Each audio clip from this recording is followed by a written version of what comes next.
Hello everybody, myself Khushboo. Welcome back to my channel. तो आज जो हम स्टार्ट करेंगे वो C4 साइकिल स्टार्ट करेंगे। उसके बाद ही फैक्टर्स इफेक्टिंग करके आज हम इस चैप्टर को खत्म कर देंगे। ठीक है, तो फर्स्ट जो हम कोट से स्टार्ट करते हैं अपनी क्लास को, तो सबसे पहला आज का कोट है कि today is another chance to get better. ठीक है, रोज आपको एक नया मौका मिलता है अपने आप को सुधारने के लिए, तो उस मौके को रोज यूटिलाइज करें और अपने आप को रोज बेटर बनाएं। ठीक है, क्योंकि हर इंसान परफेक्ट नहीं होता और धीरे धीरे जैसे अपने आप पे काम करोगे, अपने ऊपर टाइम दोगे, अपने आप को एनालाइज करोगे, तो आप धीरे धीरे धीरे धीरे खुद ब खुद परफेक्ट होते जाओगे। तो ठीक है, अब हम इस कोड से अपना एक अच्छा सा टॉपिक स्टार्ट करते हैं जो कि हमारा C4 साइकिल है। तो C4 साइकिल क्या होगा? देखो, C4 साइकिल के अंदर हम सबसे पहली बात करेंगे कि जो C4 साइकिल थी वो हो क्यों रही है अब, है ना? क्योंकि देखो, हमने पहला पढ़ा था हमारे जो C2 साइकिल थी वो क्या थी? हमारी एक वेस्टफुल साइकिल थी जिसको हमने फोटो रेस्पिरेशन का नाम दे दिया था। अब जो C2 साइकिल थी उसके अंदर ना ही एटीपी का फॉर्मेशन हो रहा था, ना ही एनएडीपीएच बना था, कुछ भी नहीं बन रहा था। ठीक है, तो उसको फोटो रेस्पिरेशन हो गया, फोटो रेस्पिरेशन। ठीक है, एक वेस्टफुल प्रोसेस था प्लांट के लिए। अब प्लांट ने इस C4 साइकिल को या फिर C4 पाथवे को डेवलप किया। ठीक है, डेवलप करने के लिए इसके अंदर अपने कुछ मॉडिफिकेशन लाए। मॉडिफिकेशन क्या थी? एक क्रांस एनाटॉमी थी। क्रांस एनाटॉमी मतलब अरेंजमेंट, डिफरेंट सेल्स का जो अरेंजमेंट था उसको हमने बोल दिया क्रांस एनाटॉमी। तो फर्स्ट सेल जो थी वो थी मेसोफिल सेल्स और सेकेंड सेल जो थी वो क्या थी? Bundle sheath cells. जो मेसोफिल सेल्स के अंदर जो क्लोरोप्लास्ट थे वो क्या थे? बहुत ज्यादा थे। मेसोफिल सेल्स के अंदर क्लोरोप्लास्ट ज्यादा थे, इसलिए इसको हमने बोल दिया मेसोफिल सेल्स। और बंडल सेल्स के अंदर जो क्लोरोप्लास्ट थे वो क्या थे? कम थे। ठीक है, तो अब देखो, जैसे कि हमारी जो लीफ होती है, लीफ के ऊपर का जो स्टोमेटा है यहाँ पे ये है। ठीक है, अब इसके अंदर कुछ दो सेल्स अरेंजमेंट है। एक हमारी होती है मेसोफिल सेल्स हो गए, और दो जो बीच में हमारे क्या है? ये वेस्कुलर बंडल्स है। इसके बाद जो ये साइड में जो अरेंज होते हैं उसको हम बोलते हैं बंडल शीट सेल। ठीक है, एक बंडल की तरह अरेंजमेंट होता है, ऐसा अरेंजमेंट होता है कि बहुत टाइटली पैक होता है ये। ठीक है, ये क्या होती है? जो ये सेल्स होती है ये क्या होती है? इम्परमिएबल। ठीक है, ना ही इसके अंदर गैसेस जा सकती है और ना ही गैसेस आ सकती है।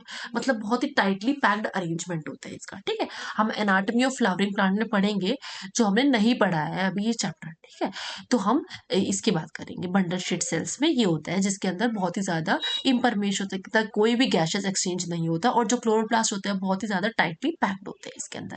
ठीक है, अब हम दो की बात करेंगे। देखो, दो सेल्स मैंने क्या बताई? बंडल शीट सेल्स, और एक हमारी क्या थी? क्रांस एनाटॉमी के अंदर बंडल शीट सेल्स थी और क्या थी? हमारी मेसोफिल सेल्स थी। तो सबसे पहली बात हम करेंगे किसकी? एक देखो, एटमॉस्फेरिक जो ऑक्सीजन है, देखो सबसे पहला बात है कि जो ये बाहर वाली है इसको हम बोलेंगे मेसोफिल सेल्स, और जो ये वाली है हमारी इसको हम क्या बोलेंगे? हम बंडल शीट सेल्स होती है हमारी। ये क्या? हमारी बंडल शीट सेल्स है। अब ये जो कनेक्ट हो रहा है बीच में इसको हमने क्या बोल दिया? प्लाज्मोडेस्माटा बोल दिया। क्या बोल दिया? प्लाज्मोडेस्माटा। ये मेसोफिल सेल्स हो गई, ये बंडल शीट सेल्स हो गई, बता दिया। इसके अंदर देखो, अब एटमॉस्फेरिक जो CO2 थी, एटमॉस्फेरिक CO2 से हमारा बाइकार्बोनेट और पेप जो हमारा किसमें बना था? ग्लूकोज के अंदर, ग्लाइकोलाइसिस के अंदर बना था। ठीक है, तो इसके अंदर इन दोनों के अंदर फिक्सेशन हो गया। फिक्सेशन होने के बाद क्या बन गया? C4 एसिड बन गया। C4 एसिड को हमने क्या बोला? हमारा ऑक्सैलो एसिटिक एसिड है। क्या बोला इसको हमने? Oxalo acetic acid. ठीक है, ऑक्सैलो एसिटिक एसिड बोल दिया। अब देखो, आपको पता है कि हमने इसको C4 प्लांट क्यों बोला? क्योंकि जो C4 एसिड बन रहा है ना वो पहला स्टेबल प्रोडक्ट बन रहा है। और ऐसे ही हमने C3 साइकिल को C3 क्यों बोला? क्योंकि जो फर्स्ट स्टेबल प्रोडक्ट था वो क्या था? हमारा C3, या फिर 3 कार्बन का कंपाउंड था। ठीक है, अब ये बंडल शीट सेल से C4 साइकिल से ये ट्रांसपोर्टेशन होगा, बंडल शीट सेल में जाएगा। बंडल शीट सेल्स के बाद जाने के बाद डीकार्बोक्सिलेशन होगा। डीकार्बोक्सिलेशन मतलब रिमूवल। कार्बोक्सिलेशन का जो रिमूवल होगा, CO2 का जो रिमूवल होगा, रिमूवल हो जाएगा। फिक्सेशन होगा किसका? कैल्विन साइकिल का। अब देखो, जो CO2 रिमूव हो गया यहाँ पर, अब आपको मैंने क्या बताया कि ये जो सेल्स है, बंडल शीट सेल्स है, उसके अंदर इंट्रैपमेंट हो जाता है ना? क्लोरोफिल बहुत ज्यादा होता है, इंट्रैपमेंट हो जाता है, कोई भी गैसेस एक्सचेंज नहीं हो पाता। कुछ भी चीजें जो होंगी वो इसी के अंदर रह जाएंगी, बाहर नहीं जाएंगी। ठीक है, जो CO2 होगा उसको इन्होंने इंट्रैपमेंट कर लिया, मतलब ये जो CO2 है वो एक्सचेंज नहीं हो पाएगा अब, और वो वहीं की वहीं रह जाएगा। अब देख रहे हो प्लांट कितने सुंदर तरीके से अपने आप को, कितना चालाक है ये प्लांट। ठीक है, तो कहने का मतलब ये है कि इनको पता था जो ये C4 एसिड गैसेस एक्सचेंज नहीं होगा, तो इन्होंने क्या करा? एसिड के फॉर्म में अंदर एसिड ले लिया जो कि C4 एसिड था। एसिड के बाद CO2 को रिलीज कर दिया, जो कि इसके अंदर बंडल शीट सेल के अंदर रह गया। ठीक है, क्या बचा? अब C3 प्लांट बचा, C3 एसिड बचा। C3 एसिड को ट्रांसपोर्ट किया गया। C3 एसिड को ट्रांसपोर्ट करने के बाद किस में ट्रांसपोर्ट किया गया? हमारा मेसोफिल सेल्स में ट्रांसपोर्ट किया गया, और उसके बाद रीजनरेशन होता रहा, और ऐसे ऐसे ये साइकिल चलती रही। ठीक है, तो सबसे पहला जो स्टेप है, जो एंजाइम काम करता है वो पेप कार्बोक्सिलेज काम करता है, जो कि किस में काम करता है, हमारा बेसोफिल सेल्स में। रुबिस्को में काम नहीं, रुबिस्को काम नहीं करता, क्योंकि रुबिस्को किसके लिए काम करता है, हमारा बेसिकली C3 पाथवे के अंदर काम करता है, मतलब C3 एसिड को बनाने के लिए काम करता है। अब आपको यहाँ पे पता होगा कि यहाँ पे C3 एसिड बन ही नहीं रहा, तो C3 एसिड का कोई काम नहीं है, तो काम बन ही नहीं रहा, तो रुबिस का कोई काम नहीं है, रुबिस को नहीं यूज होगा, पेप कार्बोक्सिलेज यूज होगा, जो कि C4 प्लांट में काम आ रहा था। अब आपको पता है यहाँ पे C3 एसिड बन रहा है, तो C3 एसिड बन रहा है तो इसके अंदर रुबिस्को का काम होगा, तो रुबिस्को इसके अंदर यूज होगा और पेप कार्बोक्सिलेज इसमें यूज नहीं होगा।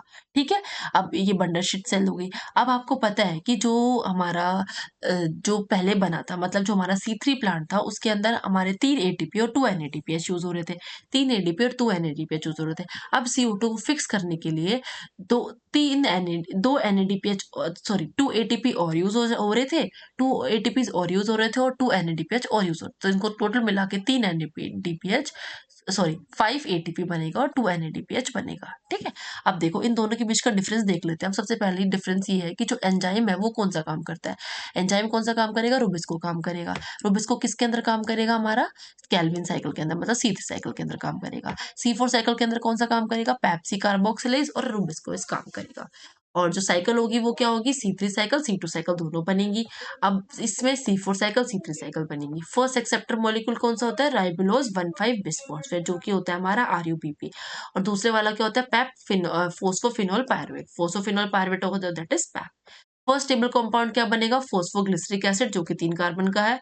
और जो फर्स्ट बनेगा C4 एसिड में, वो क्या बनेगा, ऑक्सैलो एसिटिक एसिड, जो कि 4 कार्बन का कंपाउंड है। ठीक है, एग्जांपल्स इसके क्या होंगे, टोमेटो पपाया किसके अंदर, C3 प्लांट के अंदर। C4 प्लांट के एग्जांपल्स क्या होंगे, maize, sugar cane, sorghum. Average temperature कितना होगा, 20 to 25 डिग्री सेल्सियस और 30 to 40 डिग्री सेल्सियस आ जाएगा। ठीक है, अब हम बात करेंगे हमारे कैंप पाथवे की, जो कि कहाँ मिलता है, हमारा found in the desert, water के अंदर मिलता है, सॉरी डेजर्ट के अंदर मिलता है, जहाँ पे वाटर बहुत कम होता है, अराइड रीजन बोलते हैं जिनको हम। इसके अंदर अपोजिट स्ट्रोमेटा होता है, मतलब अगर डे के अंदर जो नॉर्मल प्लांट्स होते हैं उनमें डे के अंदर स्टोमेटा खुलता है ना, तो इसके अंदर, इस जो प्लांट के अंदर जो कैंप पाथवेज होते हैं, इनके अंदर जो स्टोमेटा होता है वो रात को खुलता है, मतलब रात को खुलेगा और दिन में बंद हो जाएगा, ताकि, क्योंकि प्लांट आपको पता है वाटर कम से कम चाहिए, तो वाटर का लॉस ताकि कम से कम हो, ट्रांसपिरेशन कम से कम हो, इसलिए जो इसलिए जो स्टोमेटा होता है वो दिन में नहीं खुलता। दिन में नहीं खुलेगा, रात को खुलेगा, किसके लिए, गैसेस एक्सचेंज के लिए, CO2 को एक्सचेंज के लिए रात में खुलता है और दिन में क्लोज होता है, ताकि वाटर जो होता है वो इतना ज्यादा बाहर इवेपोरेट ना हो या ट्रांसपिरेशन रेट बहुत ही कम हो। आई बात समझ में, ठीक है। तो इसका एग्जाम्पल क्या होगा हमारा, इसका एग्जाम्पल होगा हमारा स्नेक प्लांट और यूफोबिया हो गया। ठीक है, अब हम नेक्स्ट पढ़ते हैं फैक्टर्स अफेक्टिंग फोटोसिंथेसिस, और ये लास्ट टॉपिक है आपका फोटोसिंथेसिस का, उसके बाद आपका फोटोसिंथेसिस ओवर हो जाएगा। ठीक है, तो फैक्टर अफेक्टिंग, दो टाइप के फैक्टर अफेक्ट होते हैं, एक होता है हमारा एक्सटर्नल फैक्टर और एक होता है हमारा इंटरनल फैक्टर। एक्सटर्नल फैक्टर के अंदर क्या आ जाएगा, लाइट आ जाएगी, वाटर, टेम्परेचर, एक्सटर्नल CO2, है ना, लाइट भी, वाटर भी, टेम्परेचर भी, एक्सटर्नल CO2। ये बताया कि अगर वाटर कम होगा और CO2 कम होगा, दोनों चीज कम होंगी, तो जो स्टोमेटा होगा वो क्या हो जाएगा, क्लोज हो जाएगा, ऑब्वियस सी बात है ना, स्टोमेटा क्लोज हो जाएगा। अगर वाटर कम हुआ, लाइट कम हुई, तो जो लीव्स होंगी ना वो क्या हो जाएंगी, कर्ल्स हो जाएंगी, लीव्स के अंदर कर्लिंग आ जाएगी। ठीक है, अब एक्सटर्नल फैक्टर्स क्या है, अगर नंबर, साइज, एज, ओरिएंटेशन के ऊपर डिपेंड करता है। नंबर ज्यादा होगा तो ऑब्वियस सी बात है ईल्ड ज्यादा होगी, साइज ज्यादा होगा, ईल्ड ज्यादा होगी, एडल्ट प्लांट होगा तो यंग होगा तो उसमें ईल्ड ज्यादा होगी, लाइट ज्यादा होगी तो ईल्ड ज्यादा होगी। आई बात समझ में, ये प्रोसेस। तो अब इसमें क्या होगा, देखो Blackman law of limiting factor, एक जो इसमें लॉ है लिमिटिंग फैक्टर का है, तो इसमें क्या होता है, अगर CO2 होगा, वाटर होगा, लाइट होगा, टेम्परेचर होगा, कहने का मतलब है ये चार में से अगर कोई भी एक चीज नहीं होगी तो रेट किस पे डिपेंड करेगा, फोटोसिंथेसिस का, उस चीज पे डिपेंड करेगा जो नहीं है। समझ में आई बात क्या है, उस चीज पे डिपेंड करेगा जो नहीं है। जैसे कि मैं आपको एग्जांपल लेके चलूं, आपके ये एग्जांपल लेती हूँ, देखो आपको लाने हैं 700 प्लस नंबर नीट के अंदर, आपने बायो बहुत अच्छी तरीके से कर ली, 360 में 360 मार्क्स आपके पक्का आ गए। केमिस्ट्री आपके 180 में से 180 आ गए, ठीक है, 180 में से 180 आ गए। अब रही फिजिक्स, जो कि आपने बिल्कुल नहीं करी, ठीक है, जो कि आपने बिल्कुल नहीं करी, पर जो रेट होगा, मतलब जो आपके एग्जाम्स की जो मतलब आपने 700 नंबर जो आप मान के चले हो, वो किस पे डिपेंड करेंगे, वो फिजिक्स के ऊपर डिपेंड करेंगे, क्योंकि आपने फिजिक्स को नहीं करा। है ना। तो रेट, आपका जो नंबर कम होने का जो रेट होगा वो किस पे डिपेंड करेगा, फिजिक्स पे डिपेंड करेगा, जो कि आपने कम पढ़ी है। तो हमेशा जो रेट होता है वो किस पे डिपेंड करता है, लो, मतलब जो फैक्टर कम होगा प्रेजेंट उसके ऊपर रेट डिपेंड करेगा। ठीक है, लिमिटिंग फैक्टर के ऊपर रेट डिपेंड करेगा। आई बात समझ में, बहुत सिंपल बात है। ठीक है, अब हम बात करेंगे जो फर्स्ट है हमारा, वो हमारा क्या है, टेम्परेचर है।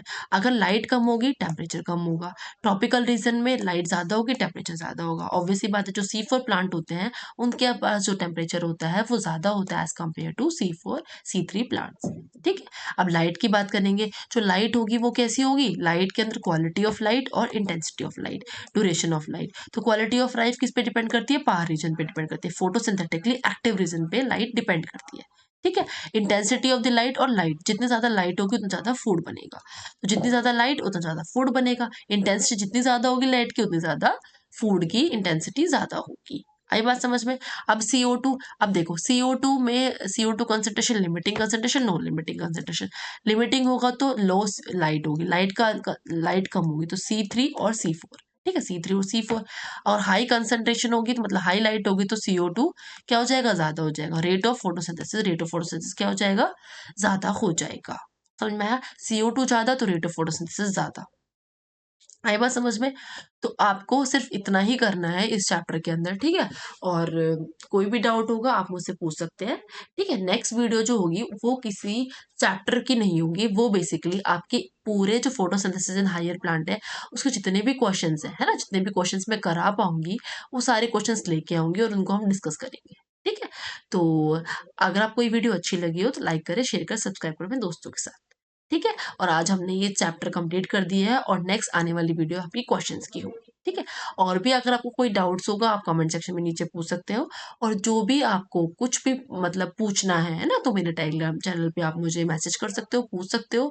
और दूसरी बात ये है कि अगर आपको कोई टॉपिक पढ़ना है तो आप मुझे सजेस्ट भी कर सकते हो, अपने अच्छे अच्छे फीडबैक भी दे सकते हो मुझे कि ये आप ये ना करके ये कर सकते हो, ये ना करके ये कर सकते हो। ठीक है, तो मैं सबके फीडबैक लेती हूँ, पता है आपको, ये बात मैं सबके फीडबैक लेती हूँ। और अगर जिसको नहीं पता होगा वो मतलब मेरा जो वो था ना कि इस बार की मुझे दूसरा चैप्टर पढ़ाना है, मतलब सेल पढ़ाना है जो कि डिटेल में पढ़ाना है, पर मुझे किसी मेरे स्टूडेंट ने रिक्वेस्ट की थी कि मैम प्लीज आप फोटोसिंथेसिस हायर प्लांट पढ़ाओ, तो मैंने उनकी रिक्वेस्ट पे ही फोटोसिंथेसिस हायर प्लांट पढ़ाया है। ठीक है, तो आपकी कोई भी ऐसी रिक्वेस्ट हो, आपको कोई चैप्टर समझ में ना आ रहा हो, आपको कोई चैप्टर का डिटेल वीडियो चाहिए, वन शॉट चाहिए, लेक्चर चाहिए, जो चाहिए आप मुझे नीचे कमेंट सेक्शन में बता सकते हो, ताकि मैं आपके हिसाब से वो वीडियोस लाती रहूँ। ठीक है, थैंक यू। और कम्युनिटी चैनल पोस्ट मैं डालती रहूंगी जिसके अंदर क्वेश्चंस होंगे, आप उनको प्लीज रिप्लाई करो। अगर मैं किसी वीडियो के अंदर क्वेश्चंस पूछती हूँ तो उस वीडियो के नीचे आप कमेंट सेक्शन के अंदर मुझे उस क्वेश्चंस का आंसर दो। ठीक है, प्लीज थोड़ा इंगेज रहा करो ताकि आपको भी पता चले कि क्या हो रहा है। ठीक है, तो thank you so much and keep smiling.